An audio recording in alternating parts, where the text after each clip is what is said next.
One of the classic staples of a Western comic story is a good train sequence. And don't you worry none. Before things end, Last Shot is not going to let us down. In fact, this very issue is set almost totally on a train. In fact, this is the nicest train that I've ever seen in a comic book. Issue 4 of Last Shot opens on an elegant, fancy, 3-story tall train. The interior of the cars are all warm reds and browns. Lined wallpaper decorates the walls. Beautifully designed windows allow for a lot of natural light.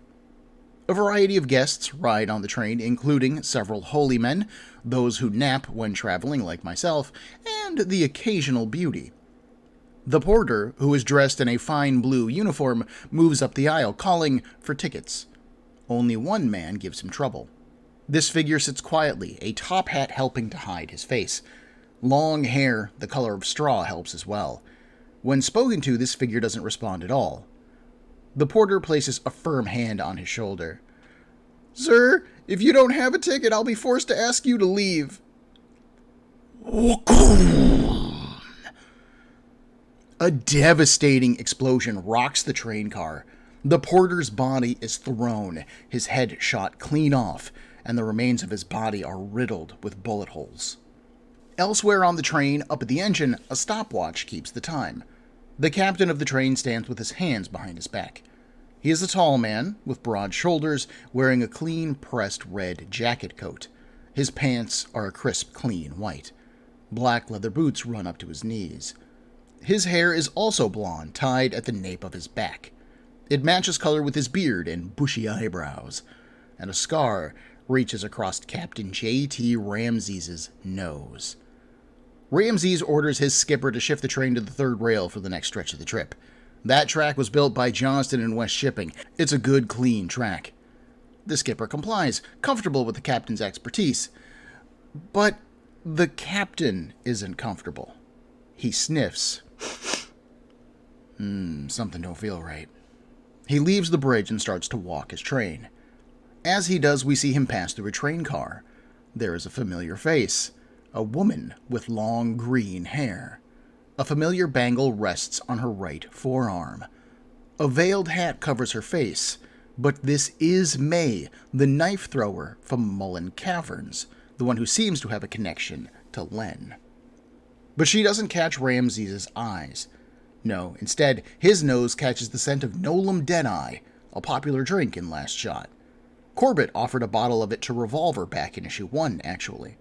The captain stops at a table of priests, who are all drinking heavily, and strikes up a conversation about the alcohol. One priest, who has thick black eyebrows and small pupils, wipes at his lips. "Good news, old-timer. How'd you know?" Ramses explains that his grandfather was known for 2 things: the railroad and drinking. He hasn't had a drop in ages, though. And here, the captain holds out a silver flask with its top off, asking for a drink. A cross design wraps around the flask, studded along its middle lines. The priest pours a portion of his Deadeye into the captain's flask. As he goes to take a swig of the drink, the captain notes that Nolem City is also known for 2 things. It's Deadeye and it's gold.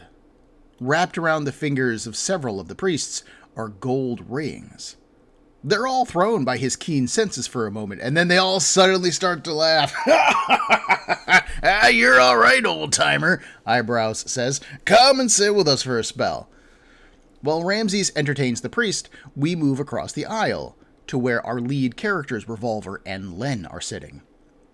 "I'm hungry," Len complains. Revolver doesn't seem overly concerned. "Then eat something," he says. Len says that they don't have anything left to eat. There's no beef strips, no crackers, and she can't talk to anyone because he said not to, and she has to stay hidden inside this big smelly cloak of his. Patiently, Revolver says that they're not trying to attract bullets, remember? Keep it down. Len doesn't say anything in reply, but the loud groan from her stomach says it all. Sighing, Revolver runs a hand through his hair. Okay. We move back to Ramses. Eyebrows holds up his cross, noticing the similarities in its design and Ramses's flask. Bit of a strange shape for a flask, isn't it? The church doesn't really smile on this pastime, you know. Ramses looks down at his flask. It was a gift from Eris, he says. She was always committed to her religion. She had this made for me so that I wouldn't forget to come home to her when I was out drinking. Clearly, these priests have been in their cups for a minute, because one of them notes that Eris is the name of the train, isn't it? Ramses nods. It's also the name of his dearly departed wife. The stopwatch clicks again, and then the boom explosion rocks the train. The priests all get to their feet. It's the signal, one of them says. It's too soon, another replies. Forget it, there's no turning back now, says Eyebrows. Collapsible guns are drawn from under the priests' cloaks, and they snap into position. Long chains of bullets are fed into the guns from cylinders that are wrapped around the priest's other arm. No one make a move or you're not dung! My name is Ben, and this is Comic Book Breakdown, episode 31.5 of Last Shot. Angel of Death, Angel of Mercy.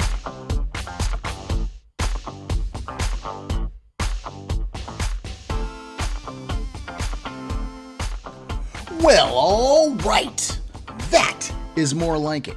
This is the kind of story that I want to see out of a comic like Last Shot. We've already met our guest star for this issue, Captain Ramses. We've got two credible threats in the priests and the top hat guy, whoever he is, and we even address one of my main questions about Revolver and Len's continued survival after moving through the desert, meaning, what did they eat? And apparently they eat the kind of food that you would expect for travelers who are on a budget. Dried meat and jerky and crackers. Maybe even some form of hardtack, I don't know. These are foods that'll keep you moving without needing to be cooked, and they are easily stored. So, I mean, for the most part, that checks out. Revolver still isn't shown having a bag to carry these supplies, but nothing I can do about that at this point. I immediately, entering this issue, like Captain Ramses. He is an expert at what he does, which is running this train, and I respect the hell out of that. He is also observant, noticing a bunch of small details about the priests that is going to come into play later on in the issue. It's all being set up here to be executed later on in the book. And I love that kind of thing. I also just like his physical design. There's something gentle but strong about Ramses' overall demeanor that I like. He kind of looks like a lion, facially, like with that mane of yellow hair and his big beard. I am a little, and I mean just a smidge, annoyed at his facial scar. One of the oldest complaints that anime-inspired artists used to get in American comics is that their faces all look alike. And to be fair, I do think this is generally true. Due to the influence of American animation on anime and manga designs, there is a general lack of realism. This is because Japanese artists tended to focus more on having expressive reactions, which are favored in animation. You want to go big so you can clearly communicate what a character is reacting or feeling. While American comics tend to lean more towards, I'm going to call it like a sense of enhanced realism. I would like to caveat that not all Japanese artists have incredibly animated styles. There are many artists with nearly photorealistic styles, actually.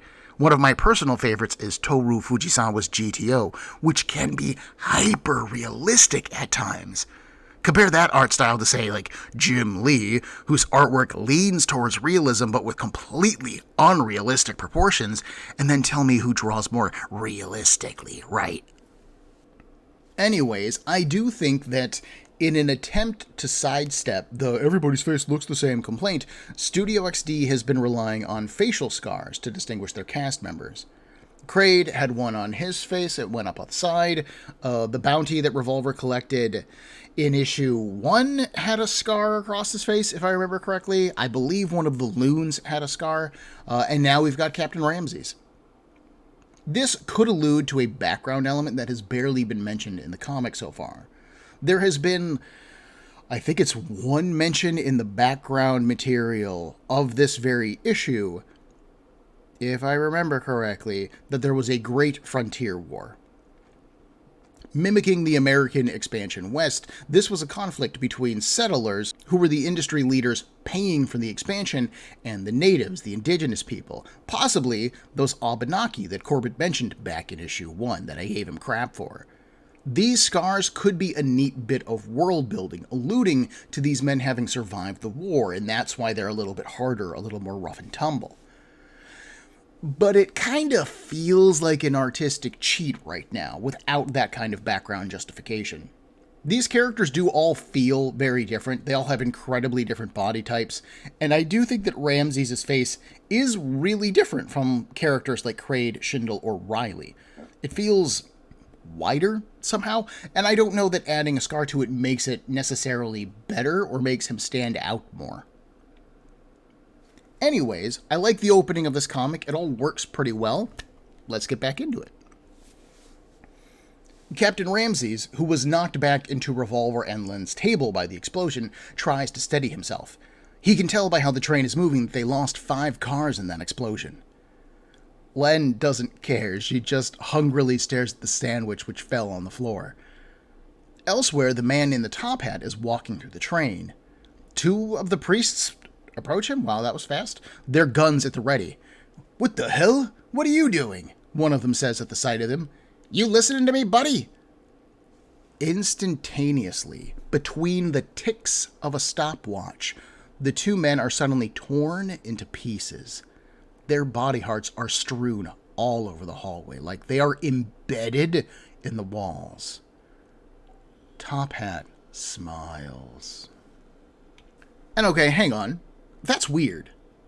I thought, based on what we'd seen earlier in the issue, the Bakum happening and then the priests getting up, that Top Hat was working with the priests. Maybe he wasn't a part of their gang, but he was like a hired gun or something like that. We're shown that when he blows up the train car, the priests take that as their signal to take the train. But then these 2 priests encounter him, and they do not know him. They question what he's doing, they refer to him as pal and buddy, so like, was that explosion the signal or not? If it wasn't the signal, then what was the signal? Top Hat's murder of the porter felt like a random act of violence in the moment when it happened. So, I mean, I could understand that being unconnected to what the priests are doing. But again, if it was a random act of violence, then what were the priests waiting for? Who set off the explosion, the secondary explosion? Why set off a secondary explosion? Like,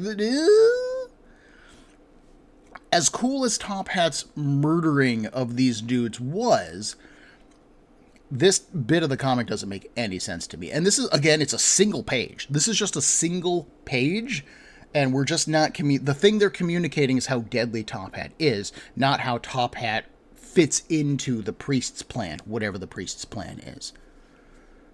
Back at Ramses, he's still chatting with the priests pretty amicably, giving one of them his condolences on his cold. He's got it too. Anyway, he can tell that the train lost some cars because of the shift in the way the train moves. But don't worry. The vault car carrying the gold is well clear of all that. That's what they're here for, aren't they?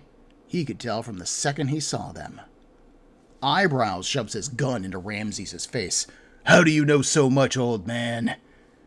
Ramses stands up tall to his full height, getting in the face of Eyebrows as safely as he can with that gun there.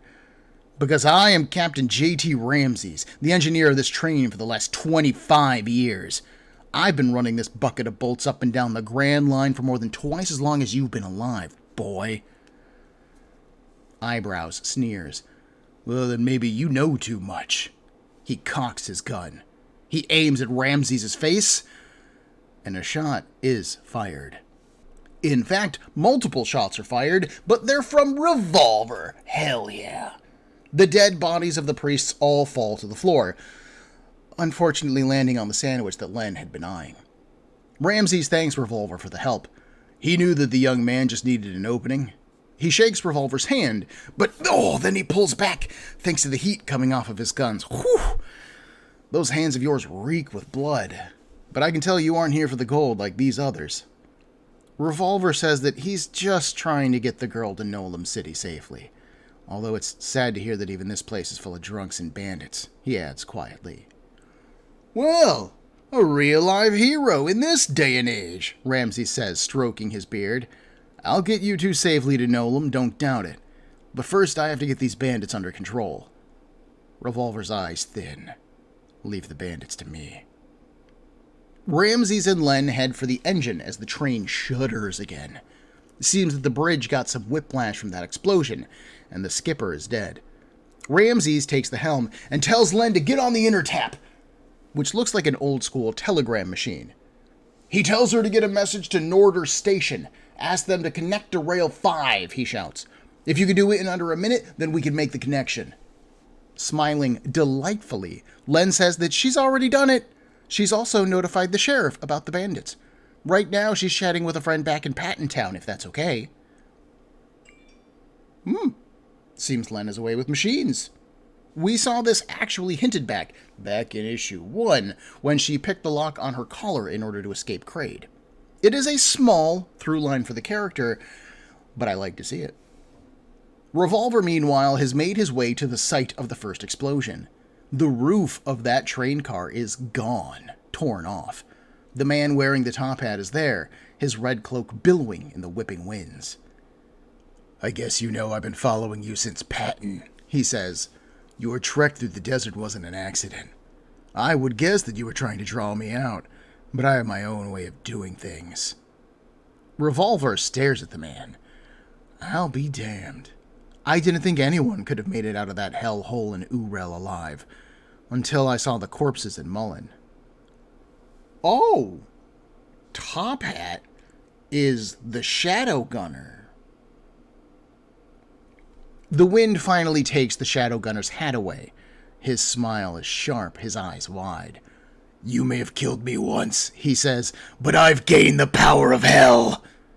Revolver fires twice, but the gunner leaps over the shots easily. In midair, he aims his own guns, which are also built into his hands. This dude has handguns too. But where Revolver has 6-shooting revolvers, the gunner has a double-chamber, square-barreled beastie. It looks like this dude might be overcompensating for something. Seeing the guns, Revolver brings up his forearm bracers to block the bullets, but this time he flicks a switch on them. They split down the middle and separate, creating a wider shielding surface, which we did not see him do before the last time he blocked with his forearms. That's pretty neat. That's a cool idea. The shield does its job, blocking most of Revolver's body, but a single bullet does get through, catching Revolver in his shoulder. He also catches a double kick to the chest. These are the first times that Revolver has taken a hit in all of Last Shot. Wow, the Shadowgunner does not mess around. This guy's good. So Revolver impossibly falls backwards, but also kicks his legs up enough to kick the gunner over him, throwing him past the smokestack of the train in one fluid motion. The gunner lands easily, and he starts to approach Revolver again. The cloak spreads out around his shoulders in the wind, looking like the red wings of a demon. He is still grinning. Seeing this, Revolver shoots the smokestack in the same spot several times, punching a hole in it. The smoke billows out at the gunner, launching him off of the train. This is good timing, as the heiress is passing over a bridge, so the gunner is like gone, thrown clean off. In a perfect world. But in the world of Last Shot, the Shadowgunner's cloak shifts. Dozens of long-barreled guns erupt from underneath the cloak, shaped into the form of wings. Yes, this guy has got guns for wings. That's crazy cool. Revolver! I became a devil just to kill you! The Shadowgunner shouts, and then he opens fire. The bullets blast into the front of the train, rocking it with explosions.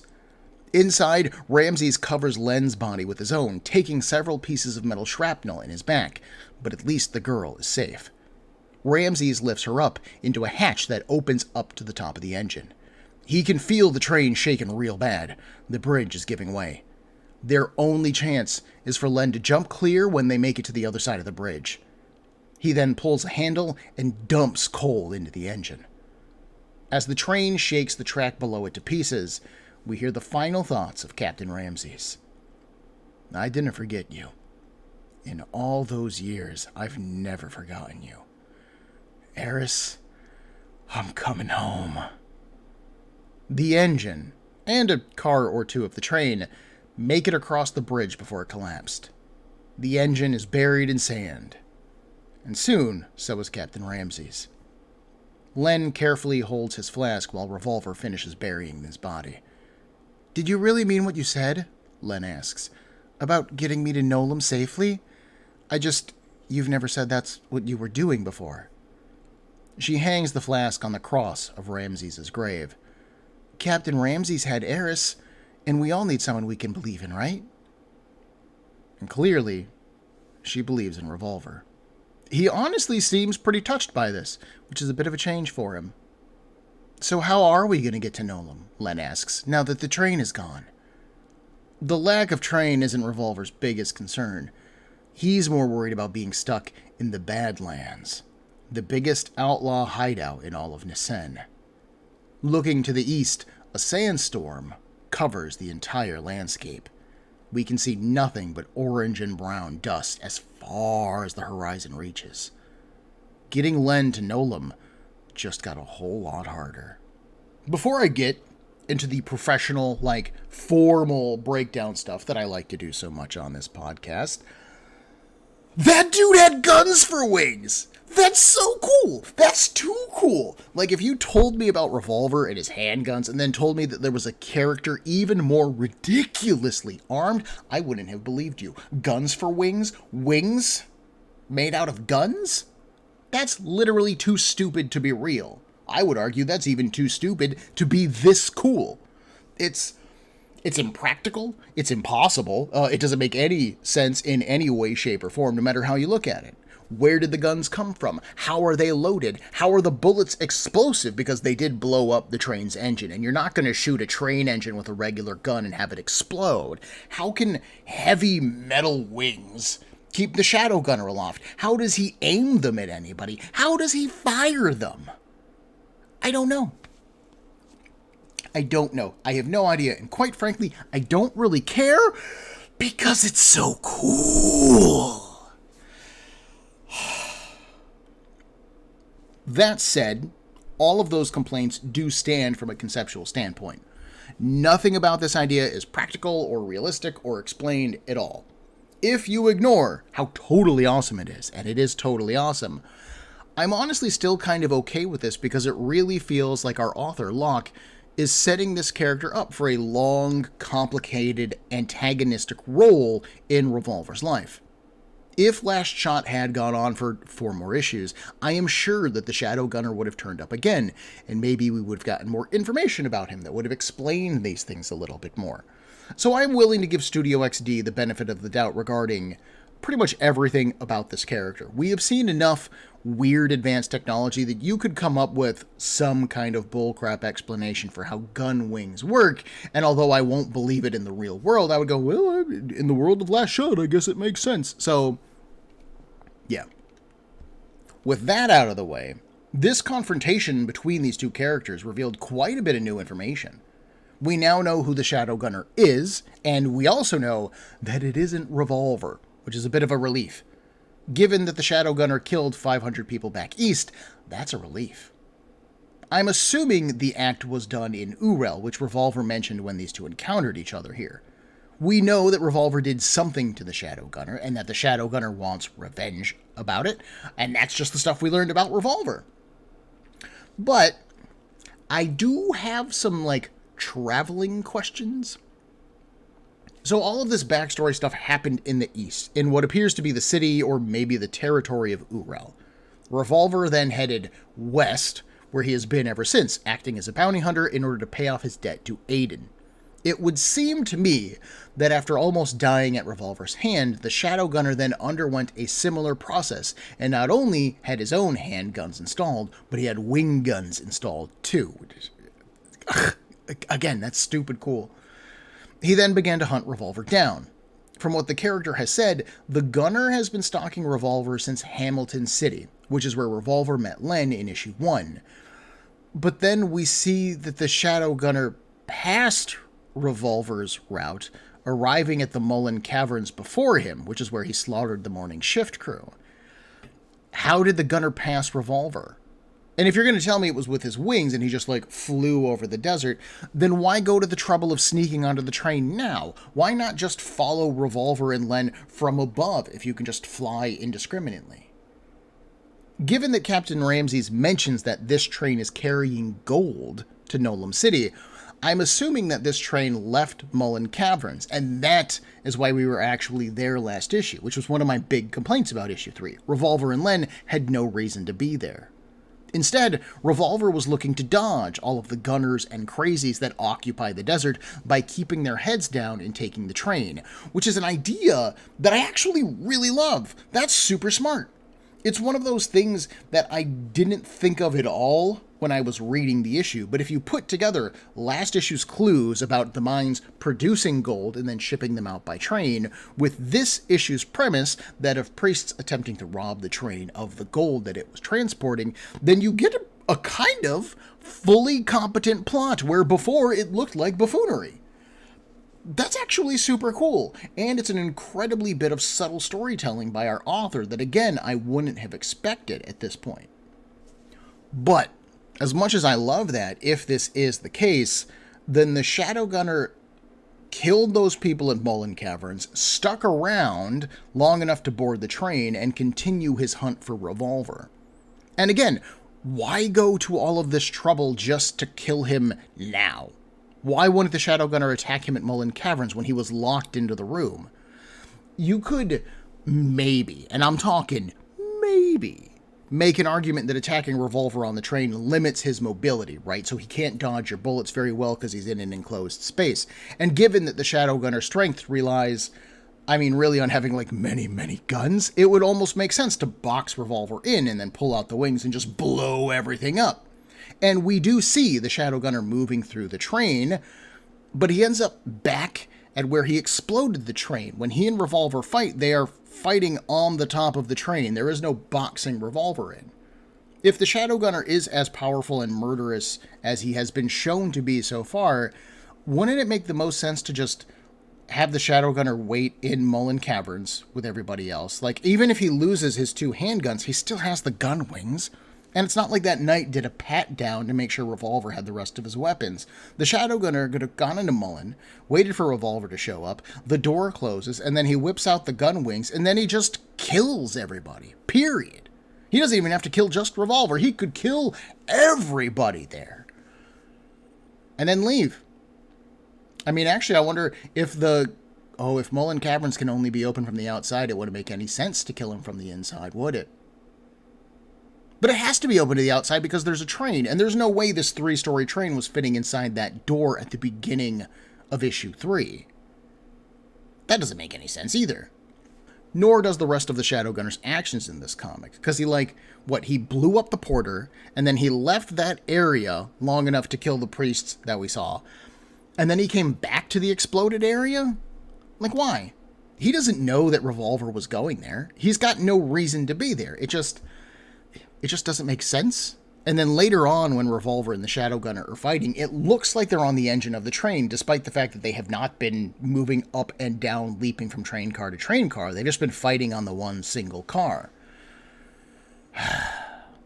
For funsies, I did do a scan through the previous issues of Last Shot, and I did not see the gunner hidden in any of the backgrounds, like stalking Revolver. It would have been cool as hell if he was, but I never saw anything that matched his description. The general mystery between Revolver and the Shadowgunner is fine. I like the drama of it. I like the Shadowgunner being this, like, dark mirror to Revolver. That's cool, and I think that works really well. After having so many kind of silly, let's face it, and unimpressive villains, and I am sorry, Riley, the Sixth Steed, and the Loons, but it's true, it's great to have someone with some, like, real story meat on their narrative bones.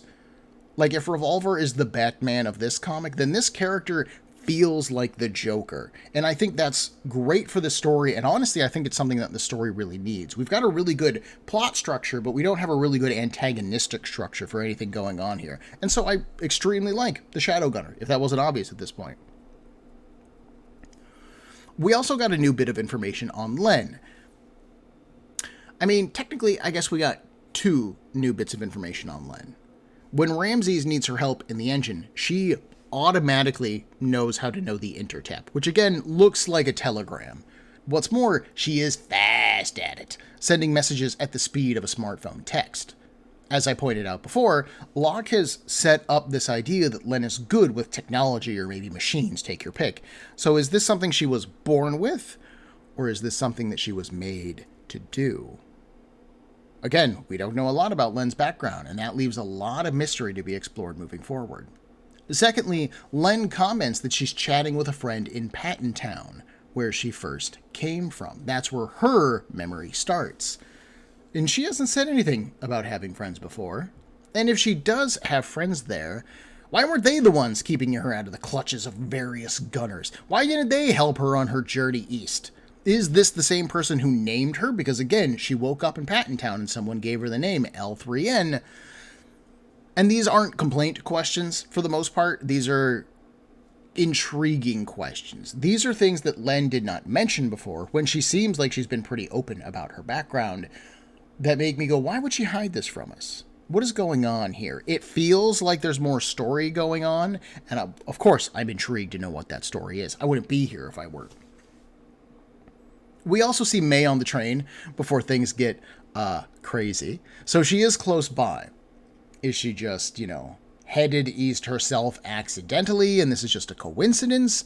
Or is she tracking our cast, which feels much more likely? And again, I think that's some good ongoing mystery there. It's one of those things where if we were reading another couple issues and then May shows up and she's like, I've been following you since Mullen Caverns, we could go back and do a connect the dots of here's all the places that we saw May at in a way that I didn't get to do with the Shadowgunner that would make the world feel more real and feel more lived in and make, honestly, May feel like a more realistic threat. Ramses' story for the comic is perhaps a bit half-baked, at least in its ending. Again, I like him noting that the priest's behaviors and actions don't really line up with them being priests. He saw the way they were acting, and he's like, these guys are weird, I think they're bandits. I'm a big fan of characters like Greg House from House MD, or Sean Spencer from the show Psych. These are characters whose greatest set of skills is paying attention to what's going on and then making logic jumps based on that evidence. And that's something that honestly anyone can do. And it's really why I like them so much. That's a skill you and I can learn to do if we practice being observant and thinking about what's going on around us. Captain Ramses displays that same kind of skill here. It unfortunately just doesn't really help a lot of people. Like, the Shadowgunner blew up enough train that 5 train cars decoupled. Those cars are ostensibly fine, I hope, and they will eventually roll to a halt, hopefully before they reach where the bridge collapsed. But the rest of the train is exploded pretty good, and then it's launched off the track, seemingly intentionally by Captain Ramses, for no reason that I can really find. When Ramses dumps the coal into the engine, he says that the bridge is giving way. But why is the bridge collapsing?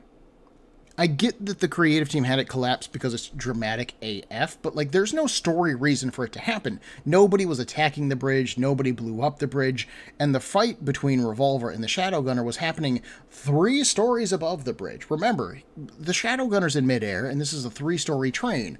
I find it hard to believe that some bullets flying around above the train were enough to damage the supports of the track below the train, causing it to collapse. This just feels really ill thought out to me. Again, dramatic, nonsensical though. Plus, everyone on that train is dead. For all of Ramses' good intentions in stopping those bandits, there is absolutely no consideration given to the poor, normal folks who were just taking the train that day. Nobody, shouts for the people to, jump from the train, or makes an announcement that there's bandits and you should get out, or, tries to clear the train cars or anything. Not Len, not Revolver, not the captain, and that is a story detail that feels really thoughtless. I know that Revolver has been played as an emotionally distant professional for this comic, right? But he has also tried to save lives when he's been able to. He spared Riley when he didn't need to last episode. He has no connection or reason to save him, really. He could have just let him die. Plus, Len is a nice girl, and she sure doesn't seem to care that a bunch of people just got splattered all over the interior of that train when it flew off the train tracks and landed in the desert, and everybody went splat against the front of it. And she was there in the engine. You're telling me that in a world where a dude has handguns and another dude has gun wings, they don't have a PA system that Len could have hopped on and been like, the train's about to fall off a bridge, you better do something. Like, nothing. You couldn't do anything.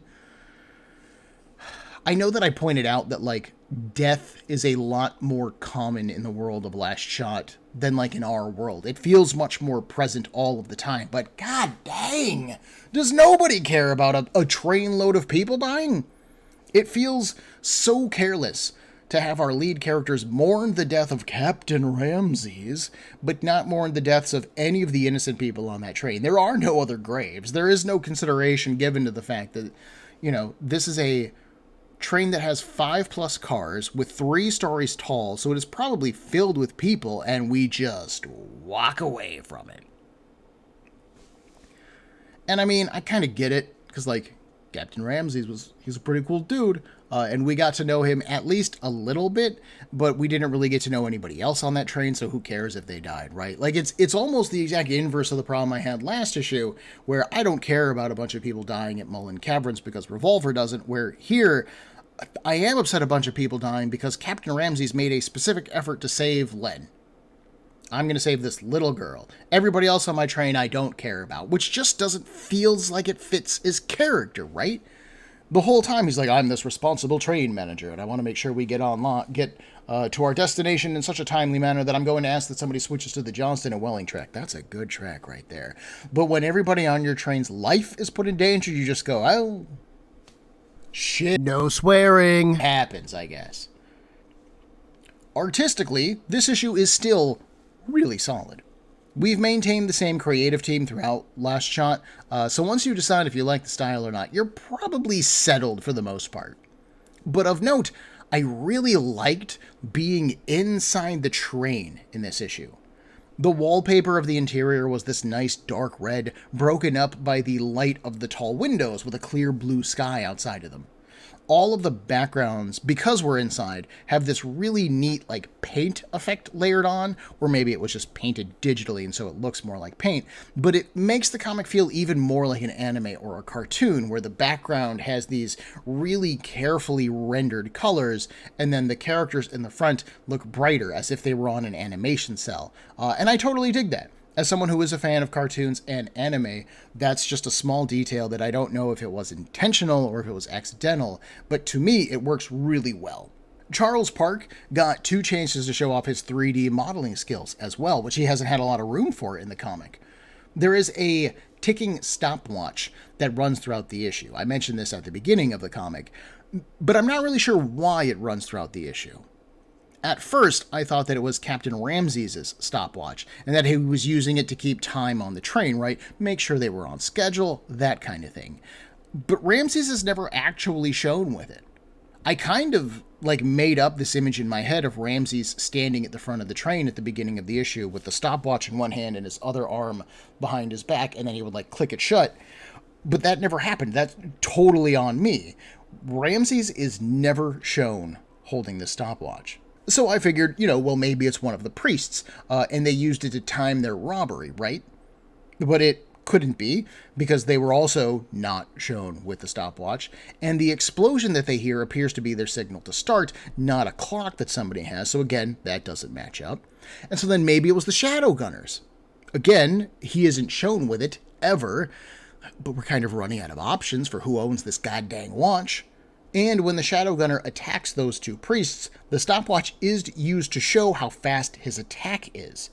He kills the pair within a minute, scattering their bodies, but this feels like a weird single use for a narrative device that runs throughout the whole issue. It would be one thing if you were demonstrating, like, time manipulation, or this would have been a useful thing back with Schindel, watching how he dodges bullets and how precise he has to be keeping track of the timing of everything. So this is really weird. And it not only runs throughout the issue, Len is someone who specifically notices the stopwatch in the sand after they crash and bury Ramses. This wasn't just something that the creative team snuck in to demonstrate how totally skilled and OP the Shadowgunner is. It is a real thing in the world of Last Shot. I just don't know why. And I'm also not sure how the Shadowgunner's method of attack has led to the results that we've seen. In issue 3 in the Mullen Caverns, when the issue's wrapping up, the armored dude who is clearing Revolver's name and returning his chambers to him says that it's very clear that whoever did the murdering at Mullen's Caverns, they'd used a shotgun-like weapon, but nothing about the Shadowgunner's appearance or the type of guns that he's wielding looks like a shotgun.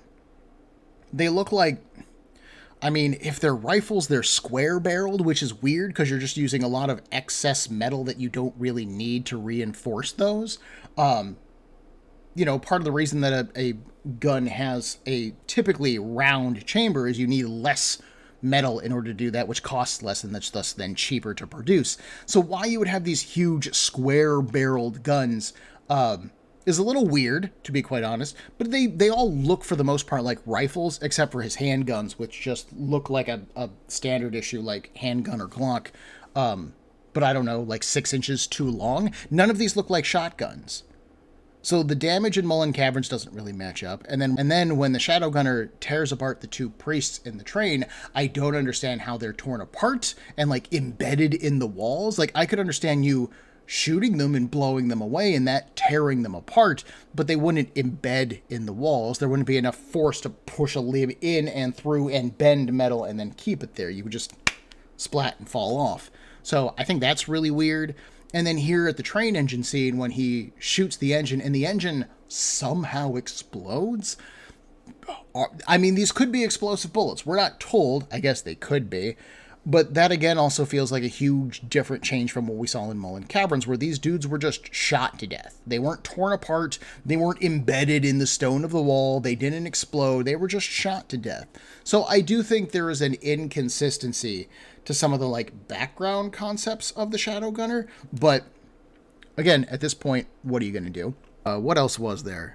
One of the things that weirded me out that, again, I just don't understand is one of the priests was sick. He was like a red-haired guy, and the whole issue, he's kind of like talking like this, and he'd be like, kind of thing. And I don't know why. Ramses comments that he's got a cold too, but he never sneezes, he never has a runny nose, and in fact, early in the issue, he literally sniffs out the dead eye that the priests are drinking. So he really doesn't seem to have a cold to me. Maybe this was done to humanize the priest, make us sympathize with him a little bit more. But again, these are the bad guys for your comic. You don't need to make them sympathetic. They just need to be a capable enough threat that I go, oh, these guys are a threat. And A, they weren't, and B, I don't like any of them for the most part. And then you kill all of them anyway. So I do not understand from a writing perspective why you would give this guy a cold and then have Captain Ramses pretend he has a cold. I just don't know. Oh, we were talking about the 3D skills of Charles Park. The second use of 3D that he got to do in this issue was actually the train engine itself and the rest of the train.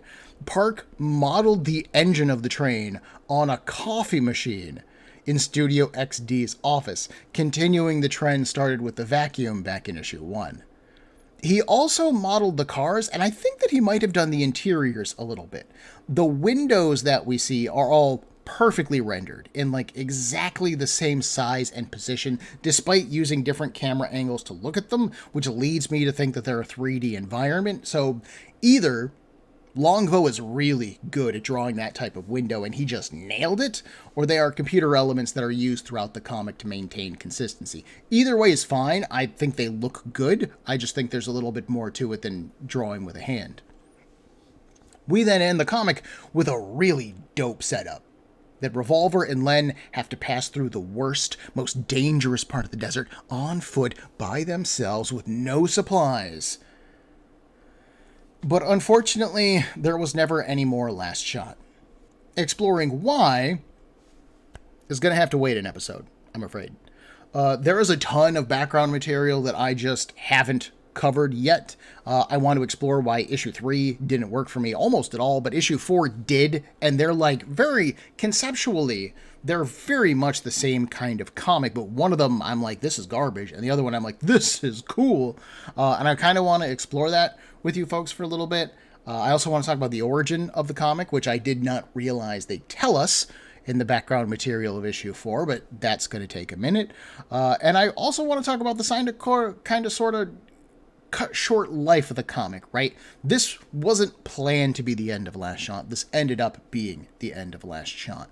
So, join me in a week for Comic Book Breakdown, episode 31.6, Last Call for Last Shot. If you enjoyed this episode of Breakdown, please make sure to hit that like button, and if you are not subscribed to the show, then click on that as well. I love getting feedback, and I would really appreciate it if you did so. If you have any questions, concerns, or would like to suggest a comic or a series to me, Breakdown can be found on Facebook, Instagram, and on a variety of podcast platforms, with links in the description for this episode below, as well as the email cbbreakdown@gmail.com. Thank you for your time and attention.